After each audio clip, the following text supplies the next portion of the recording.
We usually associate spirituality with very positive experiences, uplifting, transcendent, free-spiritedness, the ability to go beyond ourselves and experience higher states of consciousness and awareness.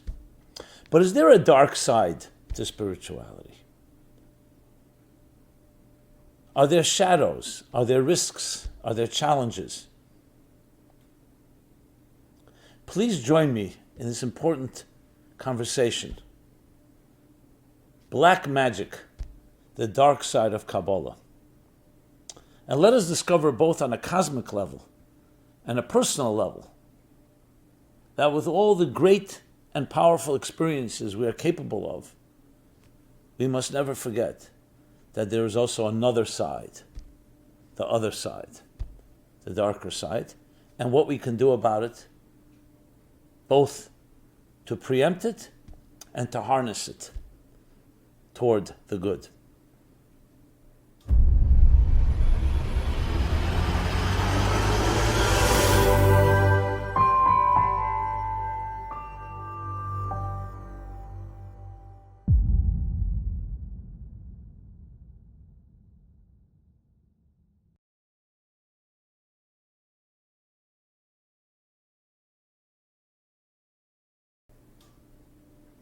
Hi, this is Simon Jacobson, and we will be speaking about Black Magic, the dark side of Kabbalah. This program is dedicated by Bonnie Kellogg in honor of her birthday. So spirituality, what does it elicit? What's the knee-jerk reaction? Free-spiritedness, elevation, joy, transcendence, opening us up to broader horizons, to higher states of consciousness and awareness.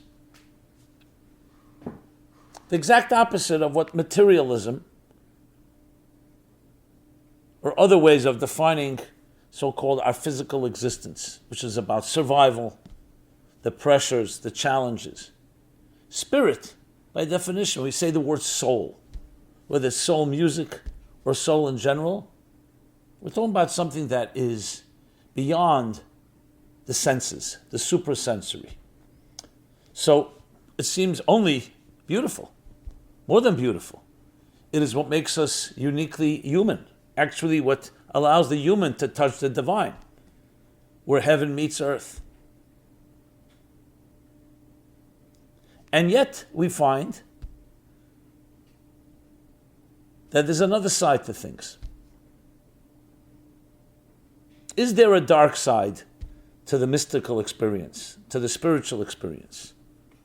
The dark side of Kabbalah, black magic. We hear about sorcery, the occult. Throughout history, this has been discussed: shamanism, witchery, and other forms, and I'm not just talking about sleight of hand and magic, but actually forms of experiences that people associate that lead them to another place. Is there a dark side to that? And today as well, I just remember, as it comes to mind, a few years ago, invited to someone's home, and there was a guru there.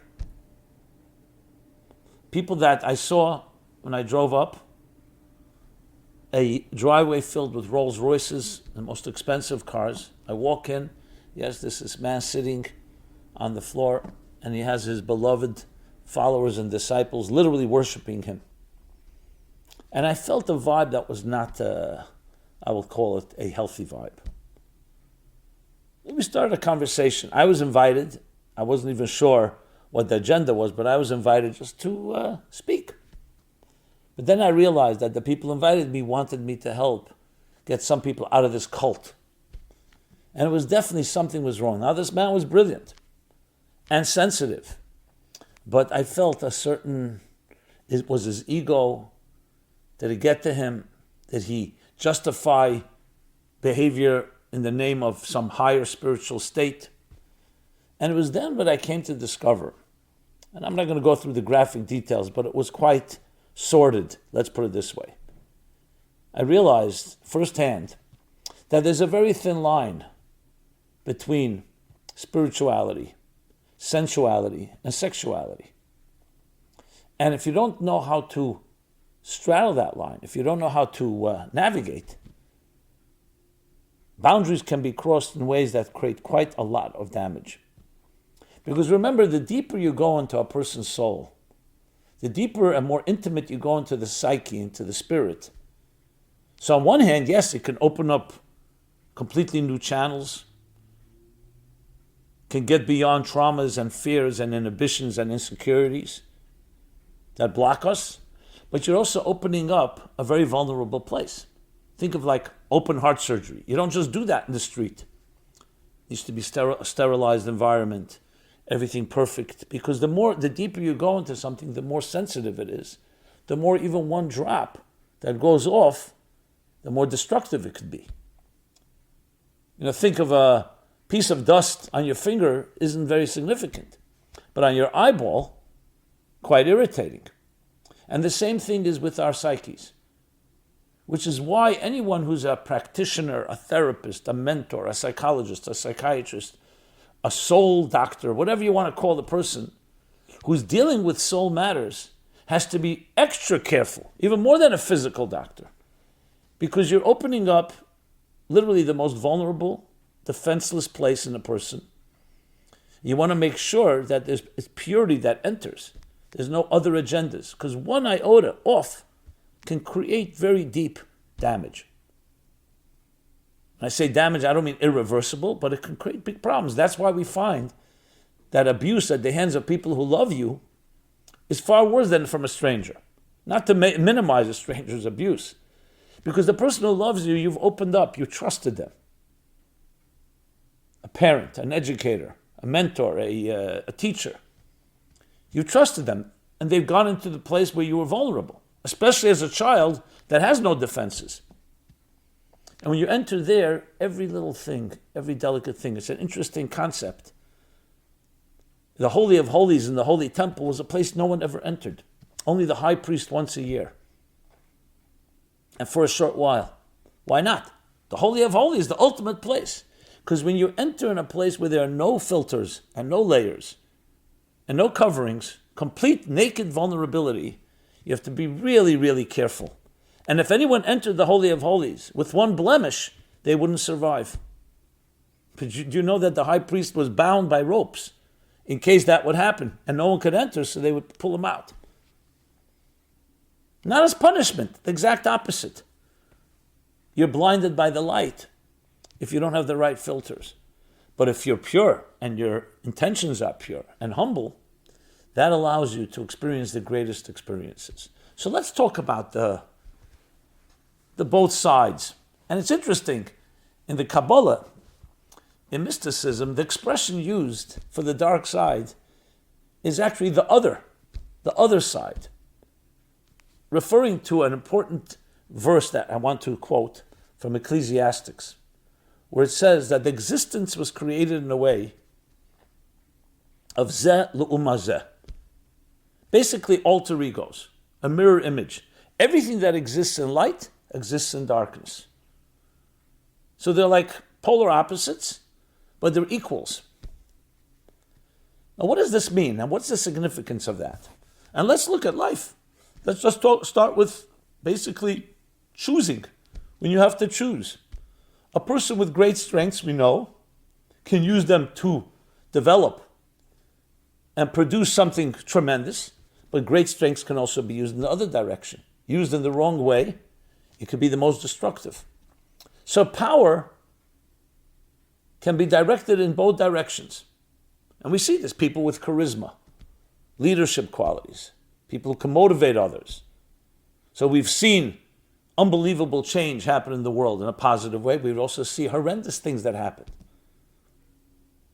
Obviously, the example that always comes to mind is the 20th century example of Hitler. Look at his hypnotic power over a people. Imagine he would have used it for the good, instead of spewing hatred and venom and promoting only that agenda that he wanted to promote. Tremendous power. So power is power. Nuclear energy, atomic energy. Is it good or bad? It depends how you use it. Is a knife good or bad? Depends how you use it. If you use it to cut food or for something productive, then it's valuable.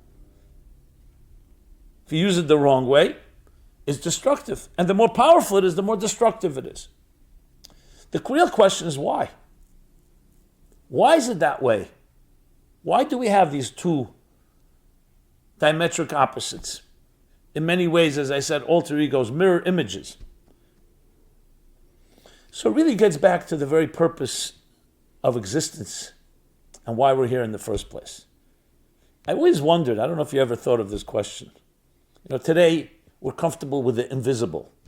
Every time you use your phone, a computer, technology, you're basically engaging the invisible forces. How could there be in one little smartphone so much power, so much information, so much data? So you have to go into understanding the world of microscopic physics, quantum mechanics, the microchip, that once upon a time, ostensibly we thought the physical world, whatever's larger is more powerful, physically larger. And we came to learn that the forces that really drive existence are actually very minuscule. How big is DNA? A cell, an atom, a subatomic particle. And yet those are the building blocks that define everything. When you think of computer programming, so we're using an interface upon an interface upon an interface. That's what you're pressing on the keyboard and seeing on your screen or your touch screen. But what's going on beneath the surface, that when you press that button or you touch the screen, it triggers a whole series of things that go back to the main language of zeros and ones. And those zeros and ones in turn translate into another language, until it becomes user-friendly, meaning the user interface that we can use. So I always wondered, why was it that the invisible is invisible and the visible is visible? Why not the other way around? If the driving forces, the true reality of things, is that integral, internal, invisible network, why is that not so obvious? And what is obvious is only the tip of the iceberg. It's when I began to study Kabbalah, mysticism, and especially the application of Hasidic thought, which turns it also into a psychological model and an applicable one, came to understand the concept that the Arizal, Rabbi Isaac Luria, the great 16th century mystic, maybe the greatest mystic of them all, where he revealed what was called the secret of the Tzimtzum. You'll soon see the connection to our discussion, critical connection. The secret, Soid HaTzimtzum in Hebrew, the secret of the Tzimtzum. What is Tzimtzum? Tzimtzum literally means contract, it means to concentrate, it means to conceal, to hide, to diminish, all of the above. But the key thing to understand is not just the word, the concept. What is the concept? The concept is that when you first have a seamless singularity, meaning a seamless reality and consciousness, where there is no duality, there aren't two entities, it's all oneness. There is no room in that type of environment for diversity, for another consciousness, in other words, for us. So as he describes it using the mystical language, the infinite divine light that filled everything. What does everything mean? Everything that will be and everything that was. So it's a very broad word, or everything that we can even imagine, everything. Now, as long as that consciousness dominates, as I said, there's no room for anything else. To use an example, that Rav Shneir Zalman of Liadi, the great mystic as well, the Chabad Hasidic founder, says the example of a teacher. Think of an infinitely brilliant teacher, and his intelligence is all revealed. Would there be room for any student to be able to even enter the room? I don't mean physically enter, to be in that space, no. So the teacher needs to do something to allow room, space for another. And what is that? The tzimtzum. Needs to withdraw, recede. Think of water receding and allowing dry land to emerge. The teacher allows his intelligence, withdraws it, so to speak. It doesn't disappear, it just goes within, it's not being expressed. So tzimtzum is actually the power of refrain, the power of restraint, of withholding. Just as a good teacher will fit his ideas tailored to the students. But in this case, you first need to have a total silence to create a new paradigm. And what is the new paradigm? That there's another consciousness. And the higher state of consciousness, that singularity, that integral unity, has to be concealed. And that leaves room for now the other to emerge. And other is not a bad thing. On the contrary, there's a reason for that. We need the individual separateness with the goal and intention that these two reunite. Essentially, it's a story of love and romance, really.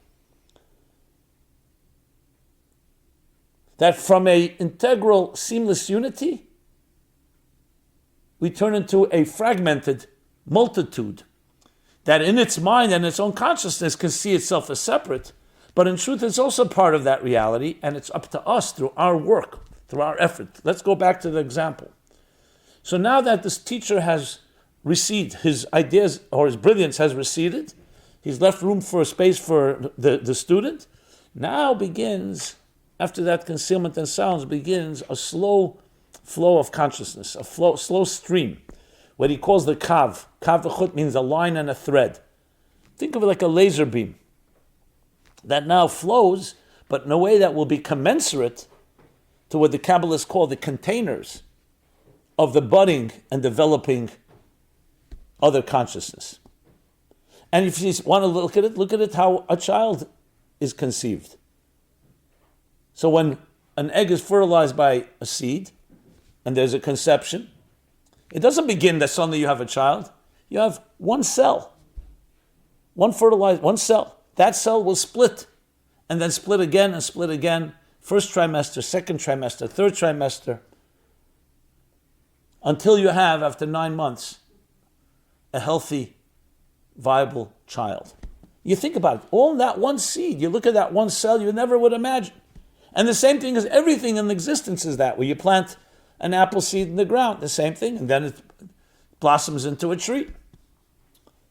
So there's a process, and that's the process that is called by the Kabbalists the Seder Ishtalshelus, the cosmic order, the evolution of how energy evolves into matter, how singularity evolves into diversity. And the purpose is that the diversity should recognize the integral unity, which is essentially the search for the unified field theory for unity that human beings have always been searching for. It's actually the essence of science. Science is really a spiritual journey. They may not call it that, but essentially it's looking for the underlying connection between seemingly separate and diverse phenomena. And now we've discovered that. Now we know it's a given, that there is an integral unity. So we have now somewhat of a dichotomy, an integral unity that connects all subatomic particles and all DNA and so on, and yet at the same time there is definitely diversity. There's you and I, self-interest has come into play. So the tzimtzum has a side effect. And what is its side effect? With the beautiful intention of creating diversity, there's also the possibility, and there has to be the possibility, of, we'll call it rebellion, if you wish, where the individual defies the whole. That even though we're all fundamentally connected, I now have my self-interest. And I don't see the concealment as a concealment. I see it now, I'm here. Everything begins and ends with me. Me. Now, what does that end up turning into if you allow that to devolve? Not just self-interest, selfishness, greed, narcissism. Ultimately, you're taking something from me. It leads to conflict, to discord, and ultimately war itself. Every inhumanity that man has perpetrated on man is a result of this tzimtzum, which is actually a misdirected understanding. That tzimtzum was meant to give you individuality, so you should be independent consciousness and come back and connect, just as it is with the Bible calls male and female, created them as one. They separate in order to rejoin. That's what love is about. Love is a form of transcendence, of connecting to something, to a greater unity that's more than the sum of the parts. But when it's misunderstood or misguided, the concealment, oh, I don't have a teacher necessarily. Here I am. I'm an independent entity. And that's where things can wander off. And it's interesting, nobody wanders off overnight. It takes time. That's also a process. So let's go back to the example of the child that I gave. So now a child is born. A child is seamless. There's no duplicity, there's no lies, there's no deception. There isn't even self-consciousness. A child is naked and completely not self-conscious. Why should it be? It's pure, innocent. But then it enters a world, we'll call it a selfish world, a world driven by self. Because that tzimtzum, that concealment, has now concealed that inner unity, and that's why we can hurt each other. Think of it. The Talmud asks a question that says, how is it possible, if we're all one organism, meaning everything in nature and all human beings, how could one person hurt another?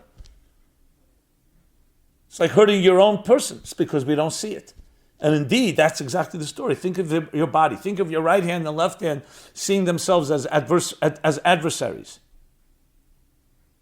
Or what do we have? Autoimmune diseases where the body turns on itself. That's tragic. Well, it's all due to a blindness. That's why it says a person will not transgress unless they have a moment of blindness, a moment of insanity. You'd never put your hand in fire if you knew it was fire and it could hurt you. But we don't know. So we're able to hurt others, and we're actually hurting ourselves. It's part of who you are. So we're abusing, and we're actually betraying ourselves and the inner unity that we're all part of when we hurt each other. And there's so many other implications, but I want to bring it back to our discussion here. This is where the tzimtzum can go in both directions. Now the next step, the Kabbalists explain, and this is a type of market correction. Remember, there is now a dissonance going on, because the true reality is the higher consciousness that is seamless and unified. But in order for us to exist, we need to have a concealment. So now, post-concealment, how do we connect to that which is pre-concealment? When the entire existence of an independent consciousness is predicated on that tzimtzum, on that concealment. So there's another mechanism, so to call it, a cosmic spiritual mechanism comes into play. It's called the world of Tohu, the world of chaos, cited right in the beginning of the Bible in the second verse. It refers to a world which the Kabbalist mystics call Shvirat HaKelim, the shattering of the containers. That the energy and the containers are not compatible. And why not? Because the energy represents a deeper unity. The containers represent independent identity. And they have not yet made peace with each other. So there's a shattering of the containers, which can be seen as a negative. In a certain way it is, but it's also a positive. Think of it in psychological terms. Denial, when you think everything is good and it's not, is that better than when you actually feel shock? When you feel trauma, when you feel pain? Feeling pain is at least you're aware there's something wrong. And awareness is half the cure. So the shattering of the containers is essentially a recognition in our life that something is not working. To apply it to ourselves beyond the cosmic and to the personal, it's that when something has broken in your life and you realize something is not working, my relationship isn't working, why? Why can't I love? Why can't I trust? Why is there something going on? Why am my self-interest getting in the way?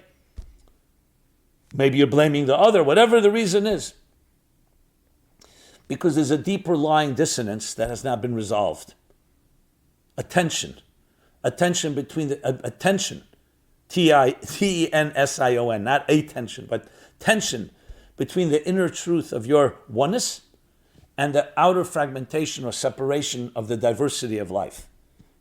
Now the goal is not to annihilate, God forbid, or eliminate diversity. It's to find harmony within diversity, to find the unity within it all. And that's why the zeros and ones remain invisible, because the tzimtzum conceals that inner sense, and what we're left with is the tip of the iceberg. Now let's bring it now back to black magic, the dark side of Kabbalah. So, in essence, to rephrase what I've been saying, is that reality as we see it, existence as we see it, is just the tip of the iceberg, the outer shell. That's another word used. Klipa, an outer shell, an outer husk that has fruit within. What's the fruit? The spiritual sparks, the divine sparks, the inner energy within everything. In all matter, there is energy. And actually, matter is energy. E equals mc squared comes into play as well. Objective of life is to reveal that energy. And that essentially is not just a religious journey or a spiritual journey. This is a scientific journey as well, to reveal the energy within all matter and to access it and to use it to improve life. That's what electricity is, that's what atomic energy is, that's what nuclear energy, that is, every form of modern technology is doing that. Not just modern technology. Now, if you think about it, as they say, technology, the first time it's used, it looks like magic. If anyone would have used technology today, 1,000 years ago, you'd think it's magic. But it's not really magic. What you're doing is really accessing and manipulating the inner energies that define existence. Is that magic? Now you could imagine a spiritual person can do that in different methods as well. Scientists do it in the laboratory, through nuclear fission or nuclear fusion or extreme heat or extreme speeds, whatever it may be. The universe is naturally doing it, whether it's the process of photosynthesis or other processes that shape something from one to another, the explosion of stars, Big Bang, however you want to apply it. So it's not complicated to understand that there may be a person who has that spiritual power. Like we see, you meet somebody that just has a certain sense. It's not magic. It's accessing the deeper forces that can be done in a way that helps you grow, or it can be done in a way that's manipulative. How many people have manipulated others? Because the deeper you go, as I explained earlier, has that power. So at the end of the day, Kabbalah or mysticism or spiritual energy can also go in both directions. And that was the intention, that it should have the possibility to go in both directions, but we should choose wisely. To use a verse from the Bible, it says, I have given you two paths, the path of life and the path of death, the path of light, the path of darkness. And choose life, choose light. But I have to give you the two paths because it's the only way that you can be independent and your life can be meaningful. So there is a dark side. The dark side is meant to be avoided, but it is a byproduct of the tzimtzum, the concealment that is necessary for us to exist and be independent realities and makes our life valuable. We're not robots. We're not clones. We're not puppets. So now let's talk a little more about this black magic. So on one hand, it's there. On the other hand, it can be quite dangerous, which is why the Bible and many sources dictate that this is prohibited. It's prohibited to go there. There's a disagreement whether it actually has power or it's something that's in our minds. But either way, and we are definitely talking about, especially from the mystical point of view, it does have power, and that power is fed by us. So we're told to avoid it. What are we told to avoid? Not the energy. We're told to use to avoid using the energy the wrong way. We'll talk about that wrong way shortly, what that means exactly and how it applies to us. So there's a whole body of literature on what you call black magic, the occult, witchcraft. And I'm not talking again delusions. Things that actually, so people who have the power to enter into spiritual spaces, but it's used for the wrong reasons. Either selfish reasons, destructive reasons, but ultimately not for the purpose for which it was created. To quote the words of the Tanya, he says, anything that's holy and pure is selfless. The selflessness allows that powerful energy to enter. As soon as something doesn't have that utter and absolute selflessness, he calls that the other side. That's why it's not called evil. That's why it's not called bad. It's called the other side. Other side means it's not the side that's dedicated to the purpose of existence. Because that's how we begin to wander. We don't always wander because we have malicious or nefarious intentions. It begins sometimes, I'm doing it my way. So one day you've moved a little off the reservation. That's how all transgressions begin. Nobody gets lost in the woods overnight. But slowly, what happens is, you become more important in your own eyes, and to the point that you can begin using it completely for your own intentions. And we see this all the time. People of great talents and geniuses, let the ego or arrogance or some other thing get in the way. It could be a woman, it could be a man, it could be sexuality, it could be anything. And suddenly that energy, not suddenly, over time, that energy suddenly being subverted, hijacked in the wrong direction, and leading others down that path as well. So if it was a superficial thing, a superficial wound, okay, deal with it in a short-term way. But when you're dealing with inner spiritual energies, that's when it takes on a whole different dimension. And that's why you'll find in the Bible, you'll find in the Talmud, you'll find in historical different books, literature, that talk about sorcerers, witchcraft, and so on. Actually, it's acknowledging that there is real power there. As I said, there's a disagreement of how much power there is. Sometimes the actual power. Nachmanides writes that yes, there's power that God invested in existence, forces that when you manipulate them can change even natural things. And that's why we're not supposed to go there. It's not an area to go. When we hear about the Maral who built the golem, which is a whole discussion of its own, even if you accept, and many do, authorities say that it actually happened, but it's not something common, and it's not something that anyone should be doing. It's actually frowned upon to use Kabbalah and mysticism in ways to create something. I mean, some compare the golem now to ChatGPT, but I'm not going to equate it as something that is, you're actually creating something, but it can look like it because it looks human, it seems so, but it's actually technological powers.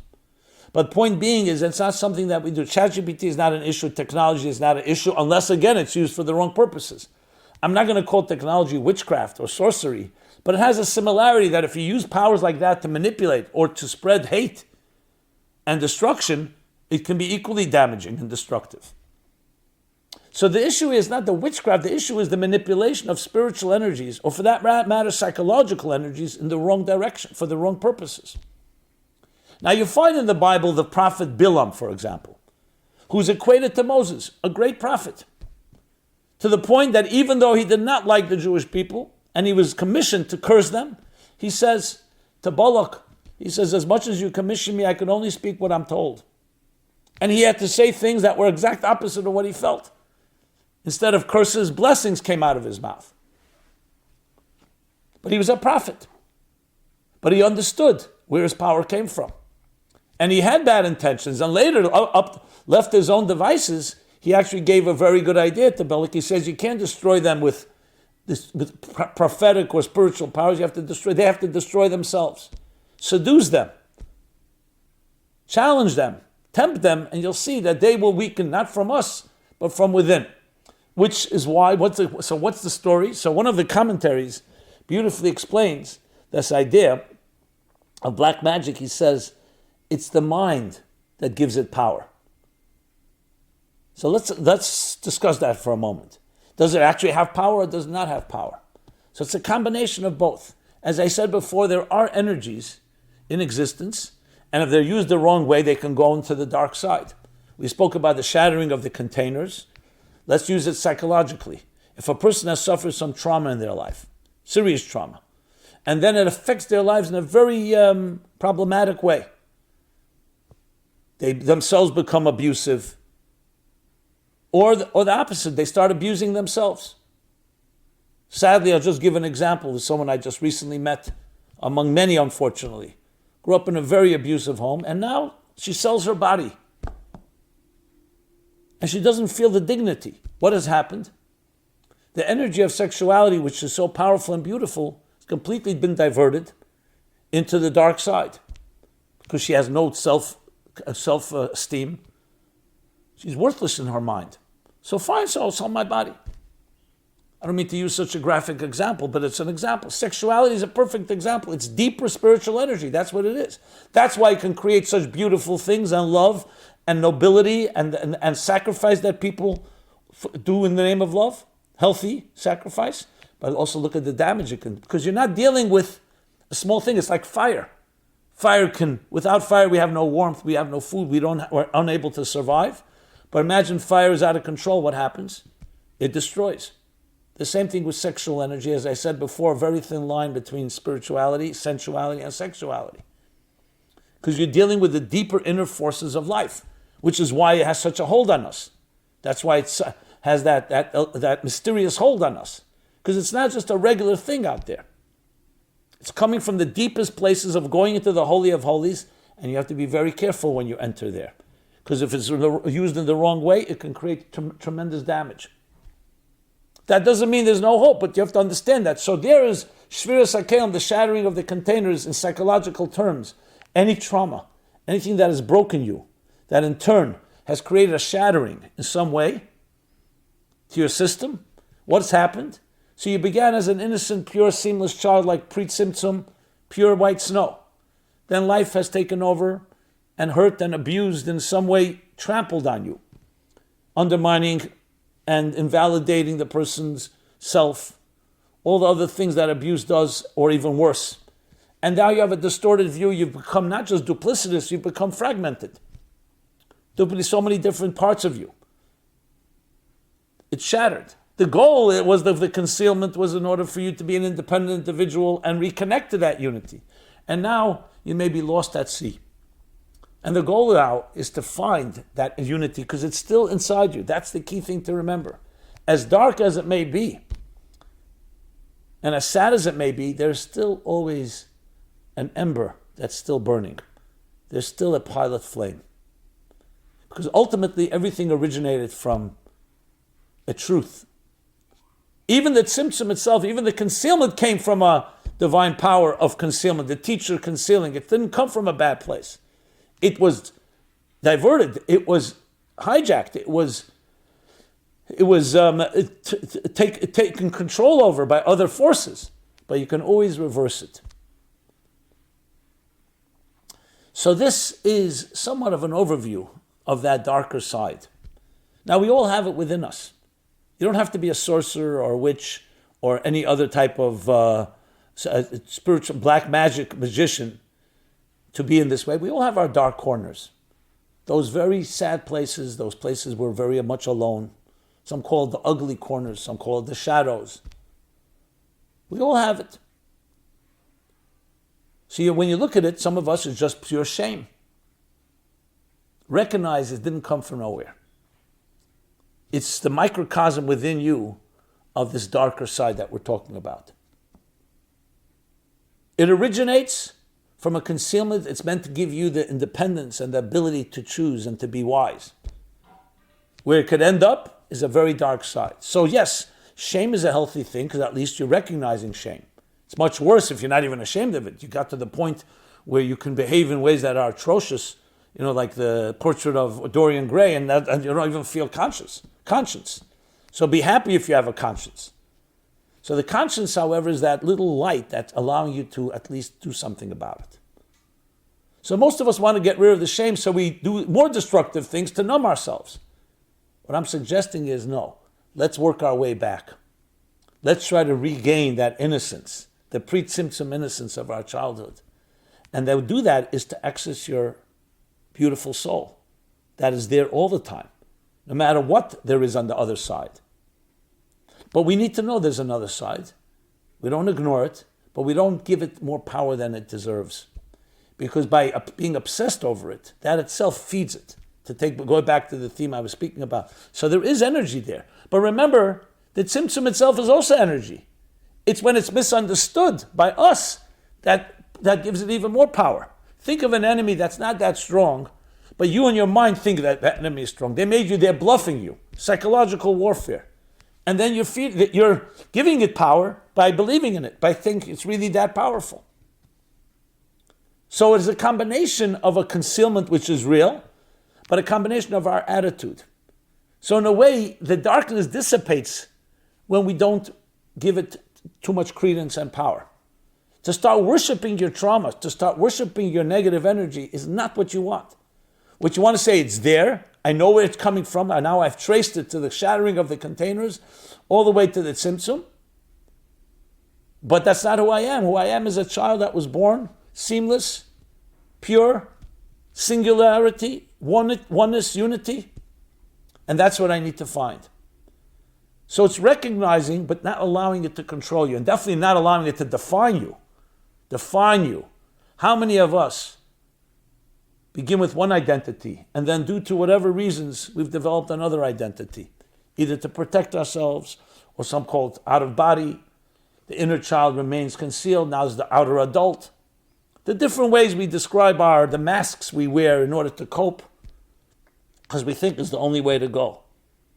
What we want is to get rid of that splintered identity and reconnect, to reintegrate. And reintegrating is returning back to that pre-Tzimtzum reality. The reason that Tzimtzum was there in the first place, the reason the concealment was there in the first place. So we all have black magic within us. We all have the possibility for that power, that negative dark power, the dark side. But darkness is really just the antithesis of light. And light dispels darkness. They're not equals ultimately. So even though the book of Kohelet, Ecclesiastic, says there's two equal forces, it's true.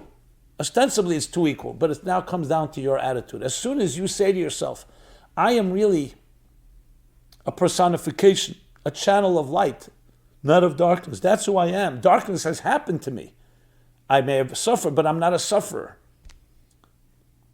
I may have been hurt, but I'm not defined by my hurt. You now weaken the hold of the tzimtzum because you're recognizing its true purpose. So the less credence you give it, the less power you give it, the less power it has. It feeds off our fear. It feeds off our negativity.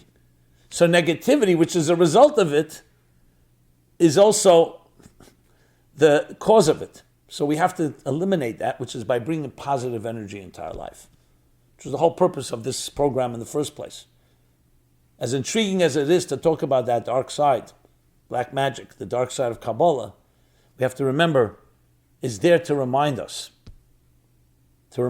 of what can happen when things go awry, goes off the reservation, off the healthy path, but with the goal of actually discovering deeper light and deeper truth.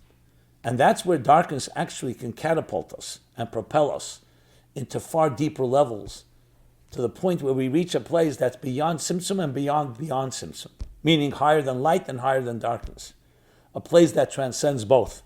And that's why it has the power to create both. So, but we have to contend first with those tracks, the track of light, the track of darkness.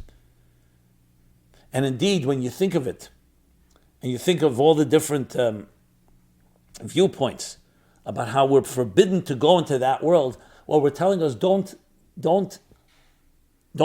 engage yourself with that negative energy. If it's there, bring light into the path. Bring light into your life. That's the key thing to always remember. So with that, my friends, I want to say this. We all have these two voices within us. It behooves us to choose the path of life, the path of light, and we have the ability to do so. I hope this sheds some light, no pun intended, on that dark side, and with that itself allowing to expose it, because remember, darkness does not like light. All the maggots, all the parasites, where do they gather? When there's no bright light. They like moisture, but they want it to be not in the light. As soon as you shine the light, the burglars and the criminal elements and the dark elements run away. The vampires disappear in the light. They thrive in darkness. Darkness is also in ignorance, in things that we don't see clearly. So it's critical to shed light on these dark matters, and that allows us to understand existence in a completely different way. Now, there's so much more that can be said on this topic. I hope this illuminated some part of it, but I'm sure we'll talk about it some more. This has been Simon Jacobson. MeaningfulLife.com is our website where you can find a wide array of materials, relevant materials, psychological, spiritual, life skills to help us deal with every challenge in life.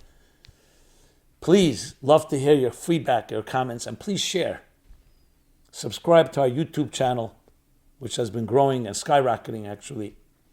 And share with others, share with your friends, and hopefully let's get this message out and let's turn this world which has so much darkness. Scientists recently discovered how much dark matter, dark energy there's out there. But ultimately, that darkness is all part of a bigger plan that allows us to discover the purpose of the darkness itself is deeper light. Thank you so much, and be well and be blessed. This program is brought to you by the Meaningful Life Center. Please help us continue our programs. Make even a small contribution at meaningfullife.com/donate.